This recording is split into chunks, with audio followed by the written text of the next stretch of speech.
Welcome back in another lecture of polity.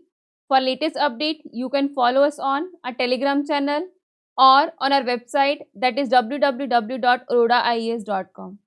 और अगर आप पीजीबी बैच ज्वाइन करना चाहते हैं या फिर आपको कोई क्वेरी है तो अपने नंबर्स पे कांटेक्ट कर सकते हैं। और इन बुक्स को परचेज करने के लिए you can check it on Flipkart and Amazon. So start करते हैं हमारा आज का लेक्चर। आज हम देखेंगे इलेक्शंस के बारे में कि जो इंडिया में इलेक्शंस करवाई जाती हैं, पार्लियामेंट की हो गई या फिर स्टेट लेजिस्लेचर की हो गई, लोकल हो गई, वो कैसे होती हैं। सबसे पहला आता है इलेक्टोरल सिस्टम। इलेक्टोरल सिस्टम के बारे में हमारे कॉन्स्टिट्यूशन में आर्टिकल 324 से लेकर आर्टिकल 329 तक दे रखा है in part 15 of the constitution. इसमें कौन सी प्रोविजंस है? सबसे पहली है the constitution provide for an independent election commission in order to ensure free and fair elections in the country। कि कॉन्स्टिट्यूशन जो है वो एक इंडिपेंडेंट कमीशन बनाएगा सो दैट कि कंट्री में जो इलेक्शंस है वो फ्री एंड फेयर मैनर से हो सके। ये कौन से आर्टिकल्स में दिया गया है? आर्टिकल 324 में। The power of superintendence, directions, conduct of elections to the parliament, state legislature, office of president and office of vice president is vested in the commission. कि ये जो इलेक्शन कमीशन होगा इसके पास पार्लियामेंट की इलेक्शंस करवाने की power, उसको direct करने की पावर, या फिर स्टेट लेजिस्लेचर की, प्रेसिडेंट की ऑफिस की, या फिर वाइस प्रेसिडेंट की इलेक्शंस करवाने की जो पावर होगी, उनको डायरेक्शंस देने की जो पावर होगी, वो सारी इस इलेक्शन कमीशन के पास होगी। So at present, the commission consists of a chief election commissioner and 2 commissioners। कि इस टाइम पे ये जो इलेक्शन कमीशन है इसमें एक चीफ इलेक्शन कमिश्नर होते हैं और 2 कमिश्नर होते हैं। And there is to be only 1 general electoral roll for every territorial constituency for the election to be a parliament और द स्टेट लेजिस्लेचर। कि यहाँ पे सिर्फ एक ही जनरल इलेक्टोरल रोल होगा हर कॉन्स्टिट्यूएंसी के लिए, चाहे वो पार्लियामेंट की इलेक्शंस हो चाहे वो स्टेट लेजिस्लेचर की इलेक्शंस हो। So no person is to be ineligible for inclusion in the electoral roll on the ground only on religion, race, caste or any of them। कि किसी भी पर्सन को इलेक्टोरल रोल से बाहर नहीं निकाला जा सकता कि इस बेस पे कि वो किसी और कास्ट से बिलोंग करता है या फिर किसी और रिलीजन से बिलोंग करता है। The elections to the Lok Sabha and state assemblies are to be on the basis of adult franchise। कि जो लोकसभा की इलेक्शंस होगी और स्टेट लेजिस्लेटिव असेंबली की इलेक्शंस होंगी वो किस बेसिस पे होंगी? एडल्ट फ्रेंचाइज के बेसिस पे। कि वो पर्सन जो 18 या फिर उसके ज़्यादा एज का है वो वहाँ पे वोट डाल सकता है। द पार्लियामेंट में make provisions with respect to all matters relating to the elections to the parliament and the state legislature, including the preparation of electoral roll and the delimitation of constituencies। यहाँ पे जो parliament है वो provisions बना सकती है किसी भी मैटर से रिलेटेड। कौन सा मैटर? कोई पार्लियामेंट की इलेक्शन से रिलेटेड हो या फिर स्टेट लेजिस्लेचर की इलेक्शन से रिलेटेड हो। नेक्स्ट है the state legislature can also make provisions with respect to all matters relating to the elections of state legislature। कि यहाँ पे जो स्टेट लेजिस्लेचर है वो भी उन मैटर्स पे प्रोविजंस बना सकती हैं जो स्टेट लेजिस्लेचर के इलेक्शन से रिलेटेड हो। बट यहाँ पे जो है वो सिर्फ उन्हीं मैटर्स पे प्रोविजंस बनाएगी जो मैटर्स पार्लियामेंट के द्वारा कवर नहीं किए गए। नेक्स्ट है the constitution declares that the validity of any law relating to the delimitation of the constituency or the allotment of the seats to such constituency cannot be questioned in any court। कि constitution में ये declare किया गया है कि कोई भी delimitation से रिलेटेड क्वेश्चन की जो कॉन्स्टिट्यूएंसीज है उनको कितनी सीट्स अलॉट करी गई हैं उससे रिलेटेड कोई भी क्वेश्चन जो है वो कोर्ट में नहीं लाया जा सकता। The constitution lays down that no election to the parliament और state legislature is to be questioned. कि कोई पार्लियामेंट की इलेक्शन से रिलेटेड क्वेश्चन हो या फिर स्टेट लेजिस्लेचर से रिलेटेड कोई भी क्वेश्चन जो है वो नहीं पूछा जा सकता except by an election petition present to such authority and in such manner as provided by the appropriate legislature. कि एक्सेप्ट अगर कोई पिटीशन डाली गई है उस चीज़ के लिए कि अगर पिटीशन है तो तभी उस चीज़ को कोर्ट में क्वेश्चन किया जा सकता है, अदरवाइज नहीं किया जा सकता। नेक्स्ट है article 323B empower the appropriate legislature to establish a tribunal for the adjudication of election dispute, कि ये जो आर्टिकल है दैट इज आर्टिकल 323B, उसके अंदर ये पावर दी गई है कि एक ट्रिब्यूनल सेटअप किया जा सकता है इलेक्शन डिस्प्यूट्स को देखने के लिए। It also provide for the exclusion of the jurisdiction of all courts in such dispute, और इसके थ्रू और क्या प्रोवाइड किया गया है कि जो कोर्ट्स हैं वो इससे दूर रहेंगी, कि कोर्ट की जो जुरिडिक्शन पावर है वो इन डिस्प्यूट्स पे अप्लाई नहीं होगी। बट अभी तक कोई भी ऐसा ट्रिब्यूनल जो है वो इस्टेब्लिश नहीं किया गया है।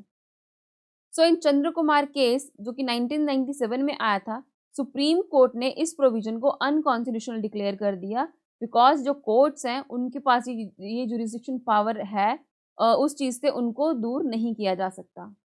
नेक्स्ट हम देखते हैं इलेक्शन मशीनरी। तो इलेक्शन मशीनरी में क्या है कि कौन से मेंबर्स होते हैं इलेक्शंस के, कैसे करवाई जाती हैं, वो सब चीज़ें जो है वो हम इसमें देखेंगे। सबसे पहला आता है इलेक्शन कमीशन ऑफ इंडिया, जो सारा प्रोसेस देखता है इलेक्शंस का। So under article 324 the constitution of India, the Election Commission of India is vested with the power of superintendence, direction, control of conducting the elections to the Lok Sabha and State Legislative Assembly। कि article 324 के अंदर election commission of India को ये power दी गई है कि जो इस लोकसभा की इलेक्शंस होंगी, जो स्टेट लेजिस्लेटिव असेंबली की इलेक्शंस होगी, उनको ये डायरेक्ट करेंगे, उनको ये कंट्रोल करेंगे। और जो इलेक्शन कमीशन है वो 3 मेंबर बॉडी है। 3 मेंबर बॉडी मतलब उनमें एक चीफ इलेक्शन कमिश्नर होंगे और 2 इलेक्शन कमिश्नर होंगे, और जो प्रेसिडेंट होंगे इंडिया के वो अपॉइंट करेंगे चीफ इलेक्शन कमिश्नर को भी एंड इलेक्शन कमिश्नर को भी। सो नेक्स्ट आते हैं chief electoral officer. So the chief electoral officer of the state and UT is authorised to supervise the election work in the state and UTs subject to overall superintendence directions control of the election commission. कि ये जो chief electoral officers होते हैं इनको authorise किया जाता है कि जो स्टेट एंड यूटीज में इलेक्शंस हो रही हैं उनके इलेक्शंस का जो काम है उनको सुपरवाइज करने के लिए। The election commission of India nominate और designate an officer of the government of state and UT as a chief electoral officer. कि यहाँ पे जो इलेक्शन कमीशन ऑफ इंडिया होते हैं वो कुछ ऑफिसर्स को नॉमिनेट करते हैं या फिर डेजिग्नेट करते हैं। कौन से ऑफिसर्स को? वो स्टेट गवर्नमेंट ऑफ स्टेट के ऑफिसर भी हो सकते हैं और यूनियन टेरिटरी के भी हो सकते हैं। उनको जो इलेक्शन कमीशन है वो as chief electoral officer nominate करते हैं, और किसकी कंसल्टेशन पे? विद द स्टेट और यूनियन टेरिटरी एडमिनिस्ट्रेशन। नेक्स्ट क्या है? District election officer, that is DEO। तो इनका क्या काम होता है कि ये जो डिस्ट्रिक्ट इलेक्शन ऑफिसर होते हैं ये डिस्ट्रिक्ट में जो इलेक्शन का काम होता है उसको सुपरवाइज करते हैं। और यहाँ पे भी जो इलेक्शन कमीशन है इंडिया के वो किसी पर्सन को नॉमिनेट या फिर डेजिग्नेट करते हैं as a district election officer in consultation with the state government. कि स्टेट गवर्नमेंट के किसी भी ऑफिसर को वो यहाँ पे as a district election officer nominate या फिर डेजिग्नेट करते हैं स्टेट गवर्नमेंट से कंसल्ट करने के बाद। नेक्स्ट आता है रिटर्निंग ऑफिसर। इसमें क्या है कि the returning officer of a parliamentary और assembly constituency is responsible for the conduct of elections in the parliamentary और असेंबली कॉन्स्टिट्यूएंसी कंसर्न। कि यहाँ पे जो रिटर्निंग ऑफिसर्स होते हैं वो रिस्पॉन्सिबल होते हैं पार्लियामेंट की और असेंबली की इलेक्शंस को कंडक्ट करवाने के लिए। तो यहाँ पे भी जो इलेक्शन कमीशन ऑफ इंडिया है वो नॉमिनेट करते हैं और डेजिग्नेट करते हैं an officer of the government और local authority as a returning officer. तो यहाँ पे इलेक्शन कमीशन ऑफ इंडिया के द्वारा किसी ऑफिसर को नॉमिनेट या फिर डेजिग्नेट किया जाता है as a returning officer. So in addition the election commission of India also appoint 1 और मोर असिस्टेंट रिटर्निंग ऑफिसर। तो यहाँ पे इलेक्शन कमीशन के द्वारा एक या फिर एक से ज़्यादा असिस्टेंट रिटर्निंग ऑफिसर्स को भी अपॉइंट किया जाता है सो दैट कि जो काम है उसमें रिटर्निंग ऑफिसर्स को वो असिस्ट कर पाएँ। नेक्स्ट आता है इलेक्टोरल रजिस्ट्रेशन ऑफिसर। सो इसमें क्या है कि the electoral registration officer is responsible for the preparation of electoral roll for parliamentary and assembly constituency. यहाँ पे जो इलेक्टोरल रजिस्ट्रेशन ऑफिसर्स होते हैं वो किस चीज़ के लिए रिस्पॉन्सिबल होते हैं? इलेक्टोरल रोल प्रिपेयर करने के लिए, parliament and state legislative assembly दोनों के लिए। और यहाँ पे भी जो इलेक्शन कमीशन ऑफ इंडिया है in consultation with the state and UT governments appoint an officer of the government और local authority as a electoral registration officer. यहाँ पे भी जो इलेक्शन कमीशन है वो स्टेट से और यूटी की गवर्नमेंट से कंसल्ट करने के बाद किसी ऑफिसर को, गवर्नमेंट के ऑफिसर को या फिर किसी लोकल अथॉरिटी के ऑफिसर को as a electoral registration officer appoint करते हैं। सो यहाँ पे भी इलेक्शन कमीशन ऑफ इंडिया जो है वो इनके अलावा कुछ और एक या फिर एक से ज़्यादा असिस्टेंट इलेक्टोरल रजिस्ट्रेशन ऑफिसर्स को अपॉइंट करते हैं सो दैट कि वो जो इलेक्टोरल ऑफिसर हैं उनको असिस्ट कर पाएँ। नेक्स्ट आता है प्रिसाइडिंग ऑफिसर। तो प्रिसाइडिंग ऑफिसर में क्या है कि the presiding officer with the assistance of polling officers conduct the poll at the polling station. ये जो प्रिसाइडिंग ऑफिसर्स होते हैं वो पोलिंग ऑफिसर के साथ पोल्स कंडक्ट करवाते हैं पोलिंग स्टेशंस पे। The district election officers appoint the presiding officer and the polling officers. की जो डिस्ट्रिक्ट इलेक्शन ऑफिसर्स होते हैं वो इन presiding officer and polling officers को अपॉइंट करते हैं और यूटी के केस में ये जो अपॉइंटमेंट की जाती है वो की जाती है रिटर्निंग ऑफिसर के द्वारा। नेक्स्ट आते हैं ऑब्जर्वर। सो इसमें क्या है कि the election commission of India nominate officers of the government as observer for parliamentary and assembly constituency. यहाँ पे जो इलेक्शन कमीशन है वो कुछ मेंबर्स को नॉमिनेट करता है एज अ ऑब्जर्वर पार्लियामेंट और असेंबली दोनों की ही कॉन्स्टिट्यूंसीज में। सबसे पहला आता है जर्नल ऑब्जर्वर। तो ये क्या होता है कि the commission deploy journal observer in adequate number two ensure smooth conduct of elections. ये जो जर्नल ऑब्जर्वर है इनको अपॉइंट किया जाता है, इनको डिप्लॉय किया जाता है कि जो इलेक्शंस है वो स्मूथ मेथड से हो पाए, वो स्मूथली कंप्लीट हो जाएं। These observers are asked to keep a close watch on every stage of the electoral process। और इन ऑब्जर्वर्स को क्या कहा जाता है कि आप जो है वो बहुत पास से ध्यान रखिए हर स्टेज पे, कि हर स्टेज पे गौर से ध्यान रखिए कि सो दैट की जो इलेक्शंस है वो फ्री एंड फेयर मेथड से हो पाएँ। नेक्स्ट आता है एक्सपेंडिचर ऑब्जर्वर। तो ये क्या करते हैं कि expenditure observer from central government services are appointed to keep a close watch on the election expenditure of the candidates।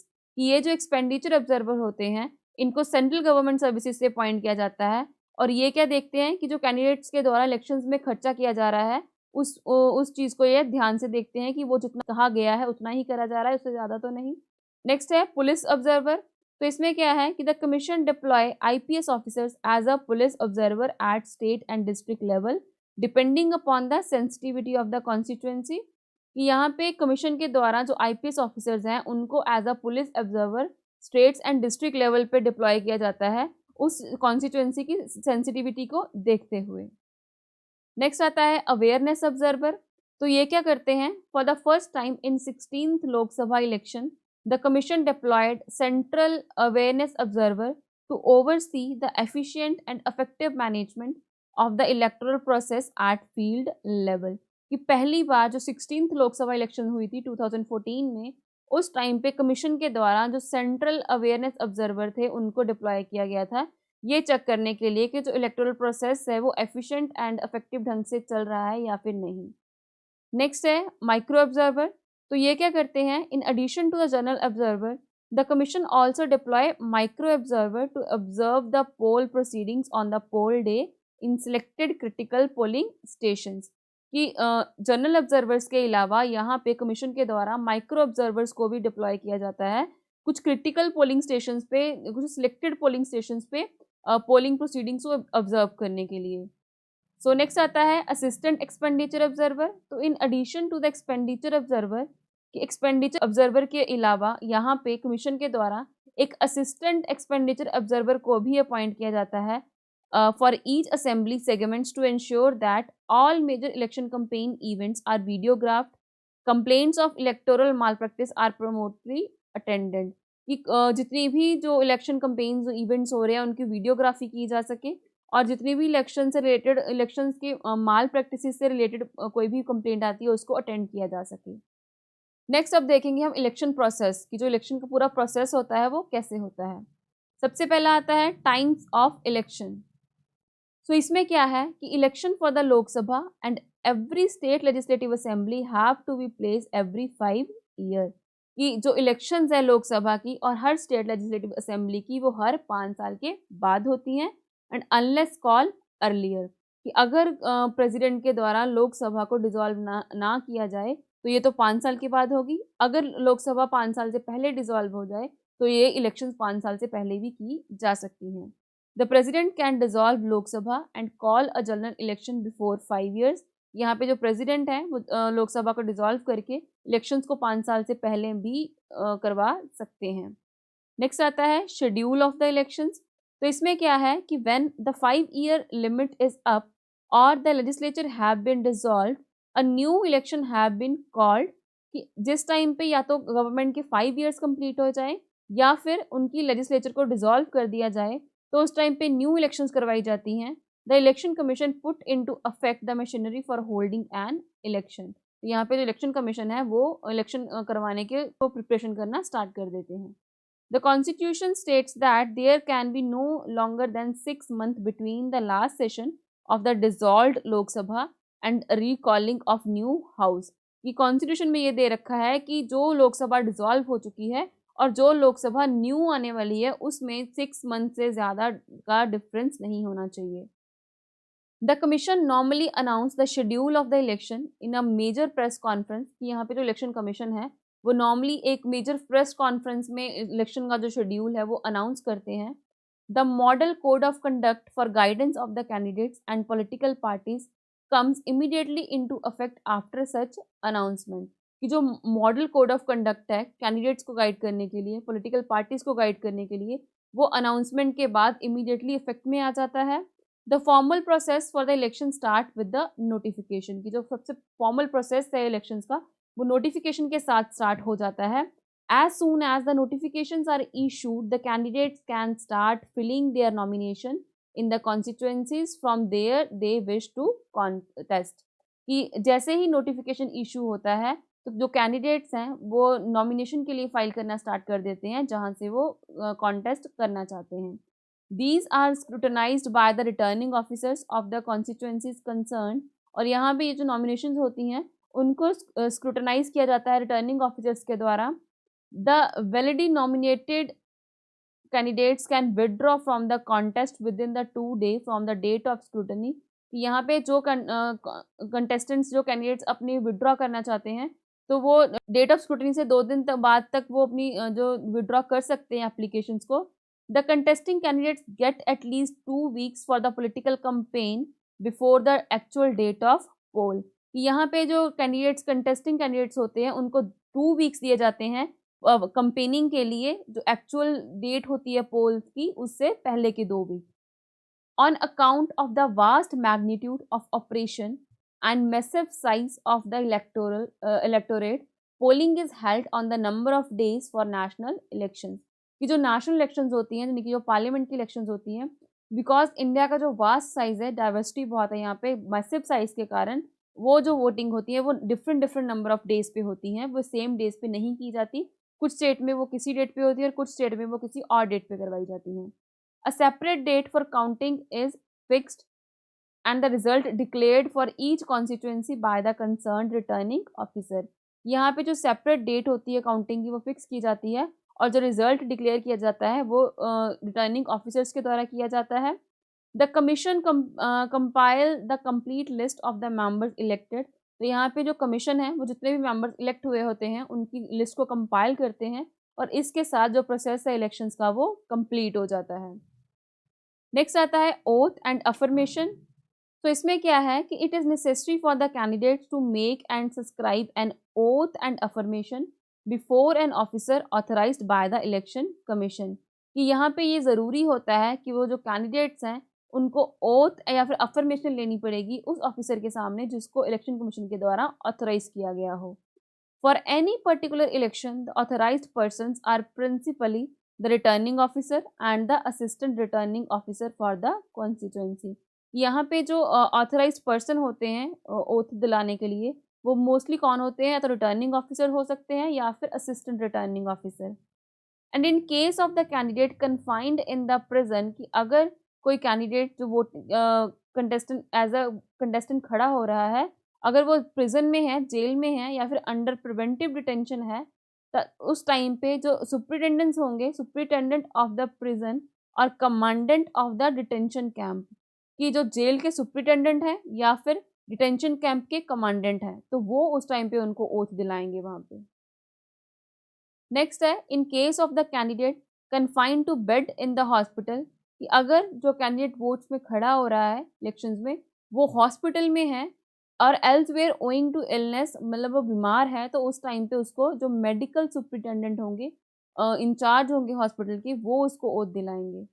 और if a candidate is outside India, अगर जो कैंडिडेट है वो इंडिया से बाहर है, तो उस टाइम पे जो इंडियन एम्बेसडर होंगे या फिर जो हाई कमिश्नर होंगे या फिर डिप्लोमेटिक काउंसलर होंगे, वो वहाँ पे उसको ओथ दिलाएंगे।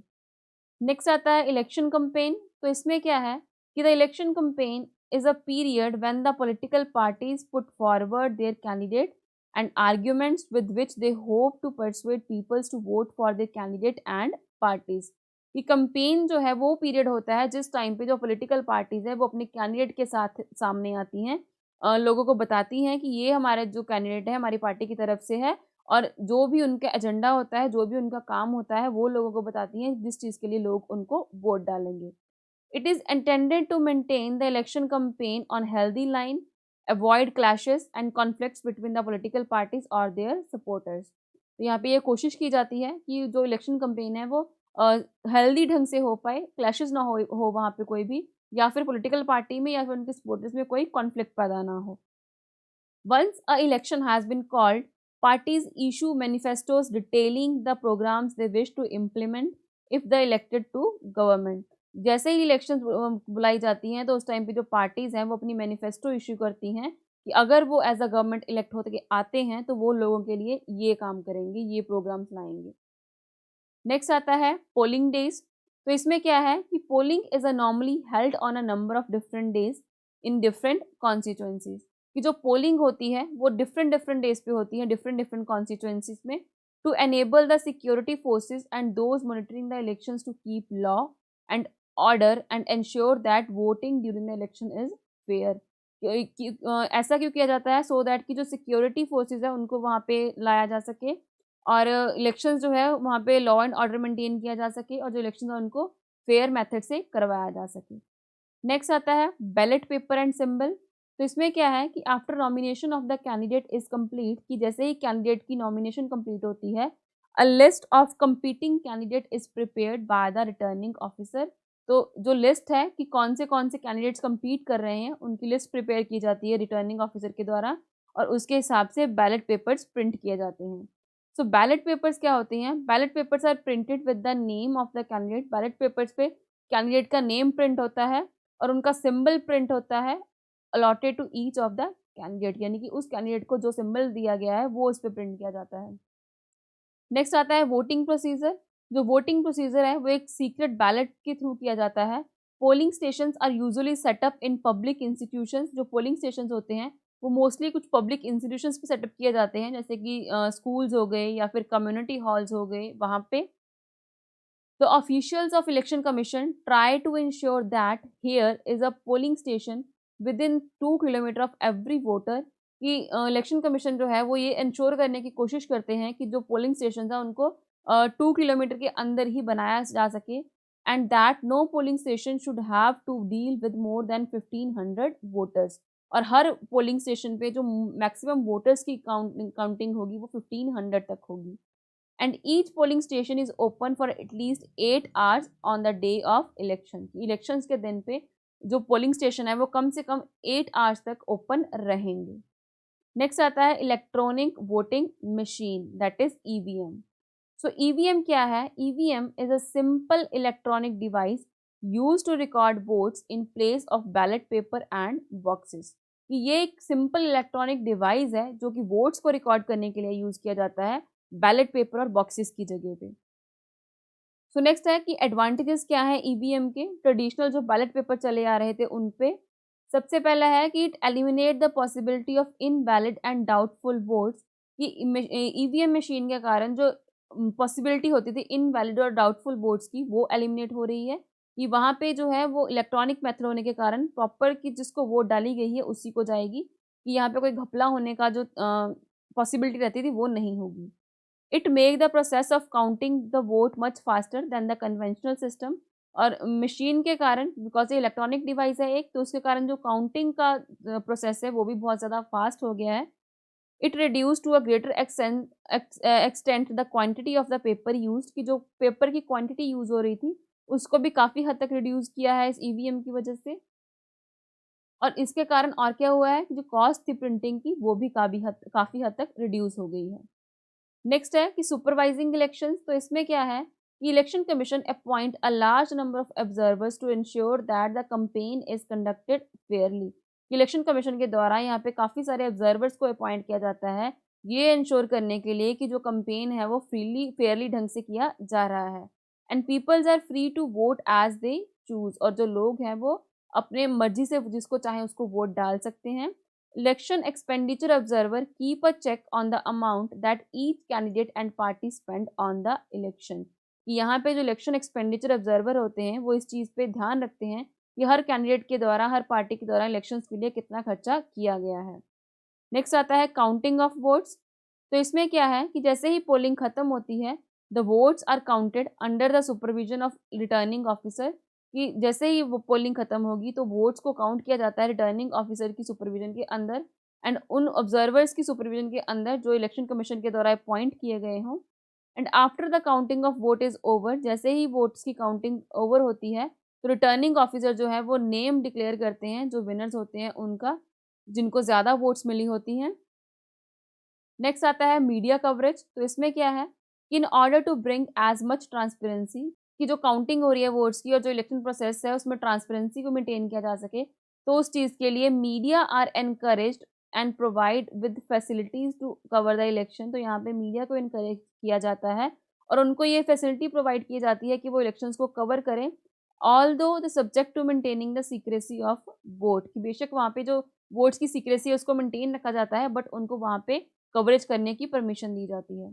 Media persons are give special passes, तो यहाँ पे मीडिया पर्सन्स को स्पेशल पासेस दिए जाते हैं पोलिंग स्टेशन में एंटर करने के लिए सो दैट कि वो पोलिंग प्रोसेस को कवर कर सकें एंड काउंटिंग, और जो काउंटिंग हॉल होता है during the actual counting of votes, और जिस टाइम पे वोट्स की काउंटिंग हो रही होती है उस टाइम पे वो काउंटिंग हॉल के पास में ही रहते हैं।